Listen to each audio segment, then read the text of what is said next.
Hello, good evening, students. Hope you people are fine in your homes and focusing on your studies as well. Actually, students, हम already discuss कर रहे थे एक chapter जिसका नाम है रोगी का भोजन, जो है पेज नंबर 271 पर। और आज हम करने वाले हैं रोगी का भोजन तैयार करने की विधियाँ। और ये जो 3 श्रेणियों में विभाजित किया जाता है भोजन, वो होता है लिक्विड फूड, सॉफ्ट फूड और लाइट फूड। तरल भोजन, कम तरल भोजन और हल्का भोजन। तरल भोजन जो होता है, जैसे इसमें आ जाता है दूध, ठीक है, फटे दूध का पानी, चाय, कोको, फलों का रस, ओवल्टीन, अंडे की जर्दी का पानी, टोस्ट, जौ, चावल या दाल का पानी, ये सब, ठीक है।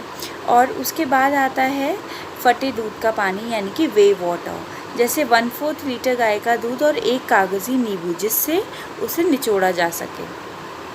उसके बाद आता है टोस्ट वाटर, जिसमें हम जो टोस्ट होता है उसको क्रश करके या उसके जो क्रम्स होते हैं उसे हम दूध में या पानी में डालकर नमक या चीनी के साथ उसका इंटेक करा सकते हैं रोगी को, ठीक है। फिर है दाल का पानी, जौ का पानी, चावल का पानी, ये सब जो हैं ये क्या है, लिक्विड फूड, जिनका जो लेवल होता है और ये इनकी जो श्रेणी होती है, इनके जो डिवीज़न होता है वो लिक्विड होता है, जो सिर्फ पानी में होता है, जिसमें कोई भी सेमी सॉलिड जो चीज़ होती है वो एडेड नहीं होती है। उसके बाद हम बात करेंगे, जैसे हम वेजिटेबल सूप्स दे रहे हैं, टोमेटो सूप्स दे रहे हैं, अगर वो हम बिल्कुल क्रश्ड फॉर्म में दे रहे हैं, वाटर फॉर्म में दे रहे हैं, तो वो आ जाएगा लिक्विड में, और सेमी लिक्विड में आ जाएगा तब जब हम उसमें सब्जियों को चॉप करके डाल रहे हैं। फिर आ जाता है अर्ध तरल भोजन।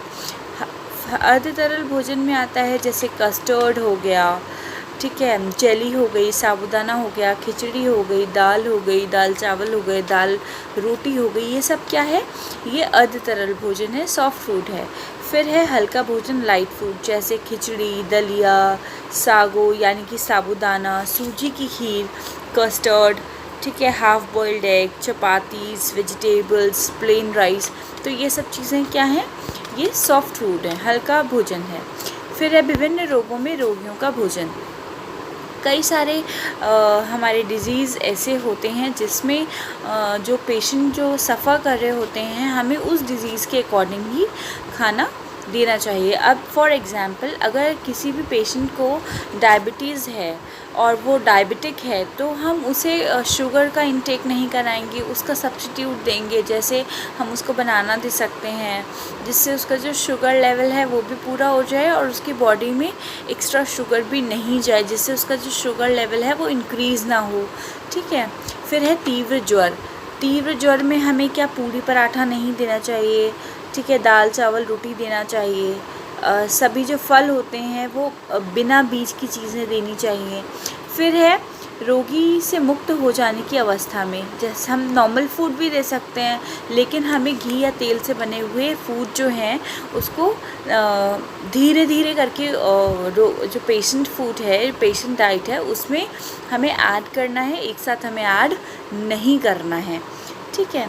उसके बाद है ज्वर की स्थिति में एक प्रौढ़ व्यक्ति के लिए आहार, बारले का पानी, जौ, मौसमी संतरे का रस, ग्लूकोज, चीनी, डेक्स्ट्रीमाल्टोज, मल्टी विटामिन गोलियाँ। तो ये क्या है, इसमें आपको ये दिया हुआ है कि कितनी मात्रा में आप ले सकते हैं या पेशेंट को दे सकते हैं। फिर ज्वर की स्थिति अवधि में एक दिन की आहार तालिका। ज्वर के नियंत्रित हो जाने पर एक दिन की आहार तालिका आपकी बुक में दी हुई है। फिर है स्वास्थ्य लाभ के समय के भोजन की एक दिन की आहार तालिका, ठीक है। अतिसार। अतिसार में क्या होता है कि इनडाइजेशन हो जाता है ना, डाइजेशन प्रॉब्लम्स आ जाती हैं, तो इनमें हमें कैसा फूड देना चाहिए, ये भी आप नॉर्मल जो दूध, मट्ठा, पानी, केले, दही, ऐसी चीज़ देंगे उसका जो बॉडी का वाटर लेवल है वो बैलेंस हो पाए, इक्विवेलेंट हो पाए उस पर्टिकुलर बॉडी के प्रोपोर्शन के अकॉर्डिंग, ठीक है। फिर उसमें है पेचिस, अगर उसे डायरिया हो गया, ठीक है, तो आप क्या दे सकते हैं। फिर है गैस्ट्रो इंटरटाइटिस, ठीक है। अगर उसे गैस ज़्यादा बनेगी तो आप किस तरीके का भोजन देंगे, आप दालें नहीं देंगे, ठीक है। तो बहुत सारी चीज़ें ऐसी हैं, मिर्च मसाले नहीं देंगे। तो मियादी बुखार है, मलेरिया है, क्षय रोग है, लू लगना है, लू लगने पे हम विटामिन सी ज़्यादा देते हैं, पानी ज़्यादा देते हैं। तो इसमें नंबर ऑफ़ जो रैंडम डिजीज़ होती हैं, जैसे fever, diarrhoea, constipation, gastric pain, ये सब चीज़ों के आपकी बुक में हम भी डेली रूटीन में देखते हैं, सीखते हैं, तो वो हम जान पाएंगे कि किस तरीके से हमें कैसा फूड देना चाहिए, उस पर्टिकुलर पेशेंट की डाइट में हमें क्या इंक्लूड करना है, उसकी मील में क्या एक्सक्लूड करना है, क्या हमें नहीं देना है, क्या प्रिकॉशन रखने हैं। ये सब बहुत ऐसी चीज़ें हैं जो हमें आनी चाहिए, and this is also called as first aid of an patient, ठीक है। फिर उसके बाद है रोगी का भोजन परोसते समय ध्यान रखने योग्य बातें। क्या? एक तो आपको कंसल्टेशन से देना है, दूसरा ज़्यादा भोजन नहीं देना है, नाइट में हल्का भोजन देना है, रोगी को एक साथ भोजन नहीं देना है, टाइम इंटरवल्स पे देना है, और गले में तौलिया बांध कर देना है, बैठने में कंफर्टेबल हो तो उसको फीड कराना है, ठीक है। हमें थोड़ा अट्रैक्टिव और ट्रे में लगाकर प्रेजेंट करना है ताकि उसको मोनोटनस ना लगे, बोर्डम क्रिएट ना हो, उसको थोड़ा अट्रैक्टिव सा लगे, और वो उस पर्टिकुलर जो फूड है, जो मील है, ठीक है, डाइट्री जो उसका फूड है, वो उसका इंटेक कर पाए, ठीक है। फिर है उसकी अकॉर्डिंग के साथ हमें उसकी टेस्ट का भी ध्यान रखना है पेशेंट के। फिर उसके बाद है उसका जो फेस है, उसको खाना खिलाने के बाद क्लीन करना है, उसके हाथों को क्लीन करना है गर्म पानी से, नींबू से, ठीक है। और खाना खिलाने के बाद हमें उसके जो छोटे बर्तन होते हैं एक पेशेंट के, वो रिमूव कर लेने चाहिए, हटा लेने चाहिए, ठीक है। तो यही हमारा ये चैप्टर ख़त्म होता है। लेकिन आज आपका होमवर्क ये रहेगा, सबसे पहली बात तो ये कि दीर्घ उत्तरीय प्रश्न आप कर लें अपनी बुक में, एंड क्वेश्चन नंबर 1, 2, 5, 6 और 8 आप अपनी कॉपी में नोट डाउन करेंगे। बाकी लघु उत्तरीय और अति लघु उत्तरीय आप अपनी कॉपी में ही मार्क करेंगे, ठीक है। बहुविकल्पीय भी आप अपनी बुक में मार्क करेंगे।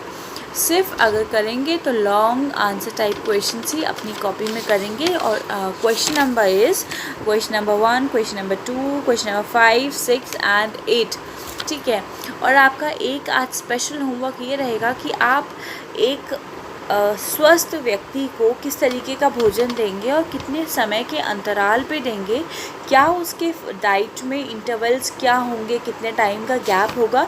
आज आप ये एक टेबल बनाएंगे और बनाने के बाद अपनी कॉपी में एक वाइट प्लेन पेपर में उसी चैप्टर में प्लेस करेंगे, ठीक है। हम नेक्स्ट क्लास में आपके नए टॉपिक के साथ आपसे मिलेंगे। तब तक अपना ध्यान रखिए, घर पर रहिए और पढ़ाई करते रहिए, क्योंकि बहुत जल्द आपका रैंडम टेस्ट भी शुरू होने वाले हैं। तो आप अपना पढ़ाई पर फोकस करते रहिए, और अगर कोई भी चीज़ आपको समझ नहीं आती है तो वो आप मुझसे कंसल्ट कर सकते हैं।